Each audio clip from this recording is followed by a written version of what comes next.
ദുഃഖകരമാണ്.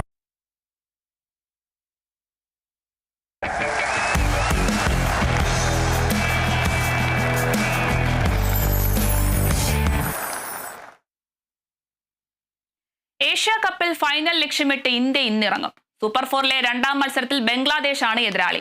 രാത്രി 8 മണിക്ക് ദുബായിലാണ് മത്സരം. സൂപ്പർ ഫോറിലെ ആദ്യ മത്സരത്തിൽ പാകിസ്ഥാനെ തോൽപ്പിച്ചതിന്റെ ആത്മവിശ്വാസത്തിലാണ് ഇന്ത്യ. ശ്രീലങ്കയെ മറികടക്കാൻ കഴിഞ്ഞതിന്റെ കരുത്തോടെയാണ് ബംഗ്ലാദേശ് എത്തുന്നത്. തോൽവി അറിയാതെയാണ് ഇന്ത്യയുടെ കുതിപ്പ്. സൂര്യകുമാർ യാദവ് നയിക്കുന്ന ടീമിൽ അഭിഷേക് ശർമ്മ, ശുഭ്മാൻ ഗിൽ, സഞ്ജു സാംസൺ, അക്സർ പട്ടേൽ, ജസ്പ്രീത് ബുംറ തുടങ്ങിയ താരങ്ങളാണ് കരുത്ത്. തൗഹീദ് ഹൃദ്യോയ്, ജാക്കിർ അലി, സെയ്ഫ് ഹസൻ, മുസ്തഫിസുർ റഹ്മാൻ തുടങ്ങിയ താരങ്ങളാണ് ബംഗ്ലാദേശിന്റെ പ്രതീക്ഷ. ക്യാപ്റ്റൻ ലിട്ടൺ ദാസിന്റെ പരിക്കുള്ളത് ടീമിനെ ആശങ്കപ്പെടുത്തുന്നുണ്ട്.